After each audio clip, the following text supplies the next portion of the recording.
Remember back when flying used to be fun? Welcome in, I'm Kimberly. This is Pretty Over 50, where we talk everything beauty, fitness, and lifestyle for the over 50 woman. Oh my gosh, I just got back from a cross-country trip. I went from the East Coast, I live in Florida, to California, and I'll tell you what, anytime I get done with a trip like that these days, I feel like I've survived a cage match. I mean, it's crazy. Between the assault at TSA and all the lines and then being stuffed into an airplane seat that's the size for a small child, it's really quite the event. But today I thought I would share with you some of the best tips and tricks that I've come up with to make traveling a little more easy. If you're new here, I hope you'll consider subscribing before you leave and make sure you click that notification bell so you don't miss any of my upcoming videos. And if you want all the good stuff, you might want to sign up for my Sunday morning email newsletter. The link is in the description box down below. Every Sunday morning, I send out a very short, very sweet, very fun and free email newsletter featuring all the cool things I found throughout the week, whether it's a good sale or a recipe that you absolutely have to try or a funny piece of information or something that I think is important to get out into the world. That's what goes in the Sunday morning email newsletter. It's super easy to sign up. You just click the link in the description box down below. Super free, super fun.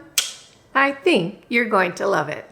Well, as I said, I just got back from a week in California. I had a great trip, but oh my gosh.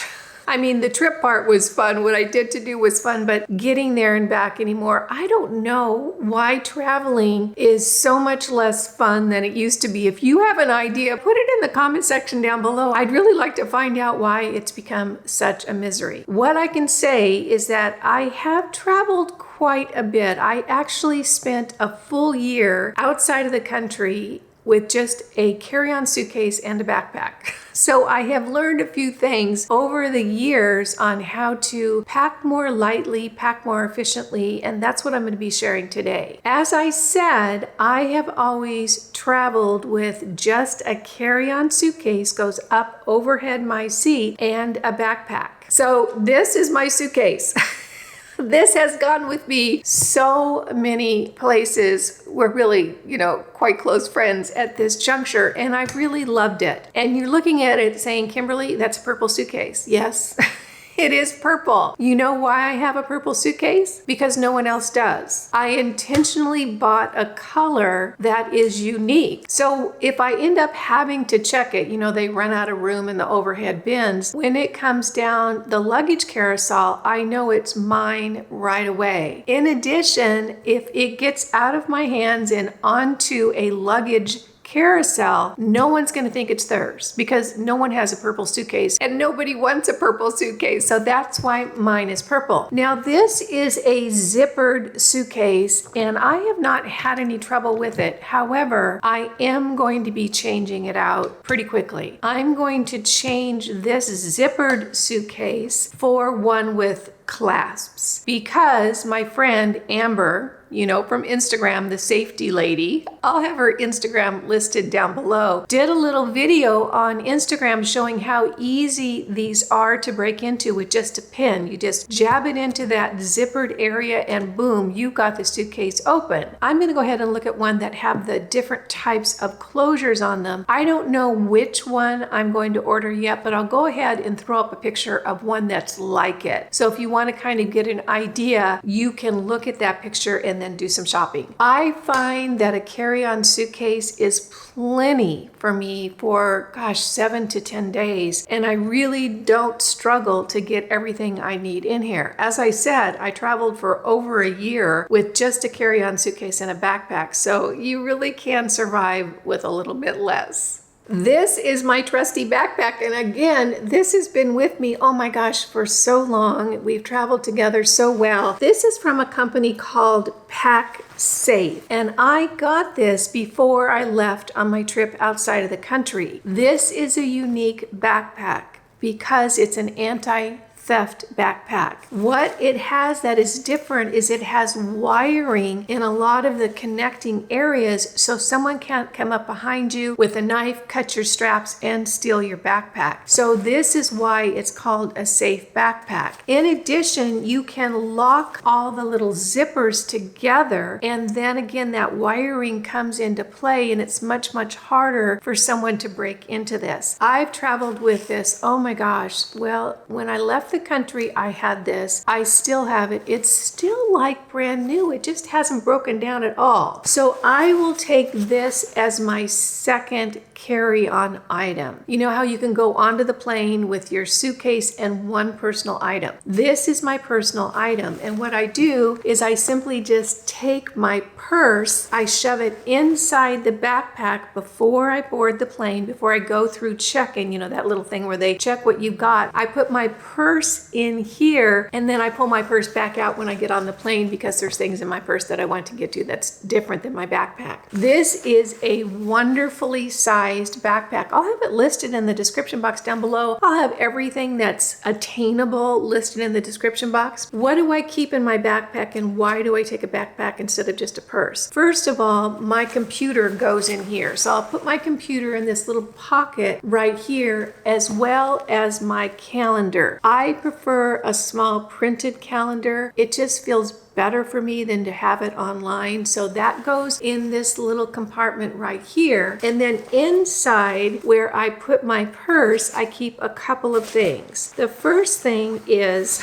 my shawl. This is so important to me. This I roll up really small like this, and when I get on the plane I pull it out because it turns into my plane blanket. I get cold on airlines. They keep them like meat lockers. I don't know why they're so cold, but I get cold. So I make sure that I've got this little shawl in my backpack, and I pull it out and then I just put it all over my body when I'm kind of ready to check out, or when the air starts blowing on me, whatever. I prefer a gray color because it's neutral. It goes with anything. If I got black, it would have all these little doodads all over it, like little lint items and this and that, and I would sit there picking it off the whole flight, trying to make it perfect. I know the same things are on the gray one, I just can't see them, so it's more pleasant for me. So I keep this rolled up really tightly inside my backpack. When I get home, I just go ahead and throw it in the washer. Now, the nice thing about this is this can double as a wrap when you're on your trip. So if you're going out in the evening and it's going to get a little chillier, you can take your wrap with you and you've got it right there easily.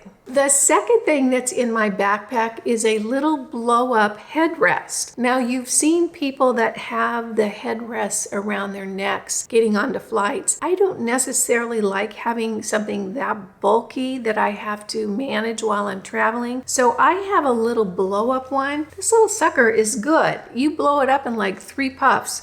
It really blows up quickly. So this is what it looks like before it's blown up. And then the little blow up area where you huff into is right here. It really is very quick. So this is comfortable. It does work, and it folds up really small and really quickly at the end of my flight. And then I can just tuck it away. In addition, what stays in my backpack all the time are all the cords that I need for my phone. I'm telling you what, it doesn't matter which cord I bring with me, it's never the right cord. So now I bring all of them. So I have a USB, I have a UBC, I have, all the different kinds of cords that go attached to my phone. In addition, I bring 2 different types of corded headphones. This is one here. This goes into my phone if I want to listen to an audiobook while I'm flying. I don't watch TV or movies at all. So what I do while I'm flying is I listen to audiobooks, and it's really a nice opportunity for me to dive into a new audiobook when I'm flying and I've got uninterrupted time, and it's lovely. So all the appropriate cords and headphones stay in the backpack, so when I go to travel, I just grab it and go, and I know everything is already in there. So those are the packing items or the packing containers that I use for all my travel. Gosh, I can't even remember the last time I checked a suitcase intentionally. Sometimes you get up to boarding and they're full as far as the overhead bins go and you've got to go ahead and check it, I'll do that. But I don't even own a larger suitcase anymore. This is what I travel with. Now I want to show you some of the little tips and tricks that I've learned over the years to condense and make smaller all the different items that I want to take with me. The first thing is skincare. And what I have learned is I do not haul my whole skincare routine along with me. I just don't anymore. Part of it is that I have such a healthy, effective skincare routine in place and have for several years that if I'm just using one product while I'm gone, it's not going to affect anything. Plus, it's just so much easier to take one bottle of skincare as opposed to 4 or 5. What I do is I get a multi-purpose formula. Now this bottle right here is from The Ordinary, but what's in here is not from The Ordinary. The reason is that the Ordinary bottles are nice and small and very light, plus their droppers work really, really well and they don't wear out. So I just keep a little empty Ordinary bottle, and I do save several of my Ordinary bottles throughout the year just to have them on hand. I'll go ahead and put a multi-purpose serum in this bottle, whether it's the Buffet from The Ordinary, it could be the needleless serum from Dermatology, it could be the multi-peptide serum from The Ordinary. Whatever you have, it could be anything that is a multi-purpose serum. In other words, there's multiple ingredients in there. And the way that I look at it is that I'm going to use that morning and evening, plus of course a little container of moisturizer, which I take with me. But this really condenses down my skincare routine for the week. It's wonderful. I'm getting a lot of different ingredients with a multi-serum, plus it's super easy and super light. This way I can just stick this into a baggie, make sure the lid is on very, very tight, and I have what I'm going to use on my skin for the entire week in one tiny little bottle.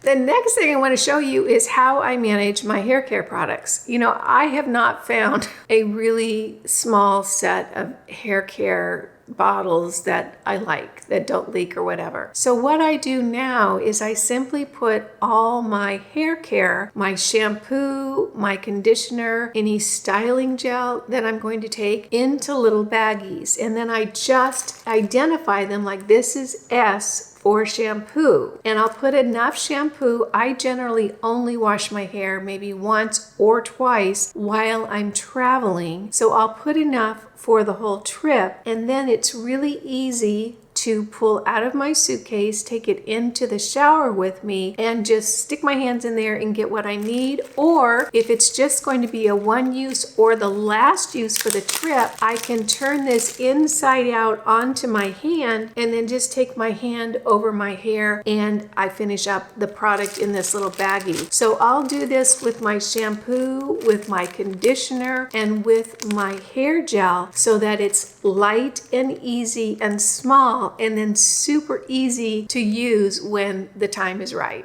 The next thing up is my vitamin case. I have not found anything better or smaller than this. I take a lot of supplements, and that's always a challenge for me to figure out what I want to take and how I'm going to take them. This is how I take my multivitamins in this little 7-day case. Of course, I'll just fill it up before I go, and then it tucks into my suitcase. If you have a smaller alternative than this, let me know. But I take so many supplements that it's good that I've got a case that has a little bit of depth in it, and this one has worked great.